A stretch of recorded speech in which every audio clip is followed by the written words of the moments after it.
Now look, Dan and Peter, they've spoken about it. You know, the championship is ending too soon. So I highlighted it last year, and look, I don't want to be going on about it again because you'll have the smart arses, they'll be giving a comment. Oh Jesus, you want this structure right, and you want the structure changing in Waterford's favours. I don't think it's doing any favours for the likes of Waterford and Wexford being gone the last couple of years, finished up in May. Whether they will do anything about it, I don't think they will, because personally, I think the Munster Championship is worth too much money to the Munster Council, and I think that's why structures won't change anytime soon. I don't see any reason though why you can't play the provincials as they are being played and look at some sort of a backdoor All-Ireland with a different structure, even if it's a knockout structure, and have the provincials leading into them, as in you're seeded going into whatever that backdoor All-Ireland looks like. You're seeded based on your provincial position. But Michael, I gave the perfect solution to this last year. The perfect solution is not 4 coming out, Mull. You're contradicting yourself there by saying, "Oh, geez, they can be seeded going into. They can be seeded." Yeah, they can be seeded. So the top team, whoever wins the Munster, hold on a second. Whoever wins the Munster Championship is playing what will be perceived as the weakest team, or one of the weaker teams from the other province. That's their reward, as well as winning their trophy. That's their reward. I'm not contradicting myself. The contradiction is the Munster Championship. No. Listen to me now. No. Listen to me now. No. Listen now. The Munster Championship will not be the same as it is now if 4 come out of Munster, and that's a fact. It will not be cutthroat. It will not be the same. You are undercutting the championship as it is in its current standing if you do that, and that's a fact. And hear me out then. You've just said there that no one is going to be eliminated from the Munster Championship then under your proposal there. So you'll have the Munster winners will be seeded, and then they all go back into the All-Ireland series. So there's no one eliminated. So where's the jeopardy going to be in your proposal there? Well, if you want, you can get, like I'm just saying, if you want, you can get rid of maybe the 5th team in Munster plays. I don't know exactly what that looks like, but I'm just saying that you're getting a chance to, no, Mull, relax now. You're picking on one small little part of this. You want Waterford and Wexford to play longer into the summer.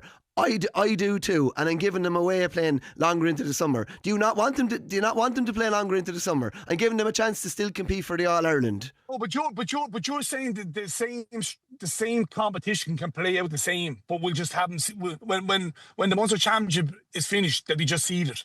Well, if you're Waterford and you finish 5th in Munster, you will get the hardest draw in the All-Ireland Championship. That's what you get for finishing 5th in Munster. But sure, is that not what I was suggesting last year? Where you were suggesting 4 came out of Munster, and I didn't agree with it. Yeah, and you lose one. But in your case here, in your proposal here, you're losing nobody. What do you mean? You want someone to go out of Munster? What your proposal is actually quite similar in some ways. They are. I think Mull wants to relegate someone from Munster by the sounds of things. I'm saying if you finish 5th in Munster, nobody would have any qualms about being thrown out. If Waterford finished 5th next year, or finish 5th for the next 2 years, I don't think anyone will question it in Munster. But you're then you're somewhere that's the likelihood. That's based on how the round robin is played. But hold on a second now. Based on how the round robin is played out, the likelihood is there'd be a backdoor All-Ireland and you still wouldn't be in it, based on how the standings are played. Going into the last round of games, Tipperary would have something to play for. Waterford would be sitting at home now, albeit they're on 1 point after scoring 990, right? After scoring 990, they would be sitting home the weekend saying, you know what, if Limerick beat Tipperary the weekend, we're in an All-Ireland quarter-final. You then go up and play the Leinster winners, say if it was Galway, and Galway win Leinster, we have to go up the Salt Hill in an All-Ireland quarter-final. Galway have home advantage. If Kilkenny finish runners-up, or if Dublin finish runners-up in the Leinster, they play third in the Munster. And bring Leinster up to 7. You 4 out of Leinster, 4 out of Munster, and I don't think if any team finished 5th, if Tipperary finished 5th, or if Waterford finished 5th, there won't be any questions asked. But at least you have a good chance of making an All-Ireland quarter-final if you finish in the top 4 in Munster. And I think it's definitely something that can be looked at going forward. What do you reckon, Pat? Oh, don't bring me into this now. You've done enough there. I said, no, to be honest, look, I see, we went on about the Leinster last week. I texted you this. I didn't think about it last week because I didn't know enough.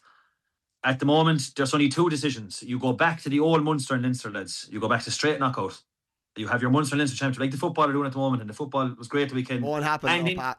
No, it probably won't happen. No, I'm just saying that you either do that or you change around the Leinster championship to maybe some way that, either do what John does or I text you in the other day. What I'd actually do this year is I'd promote the two teams that get to the Joe McDonagh final.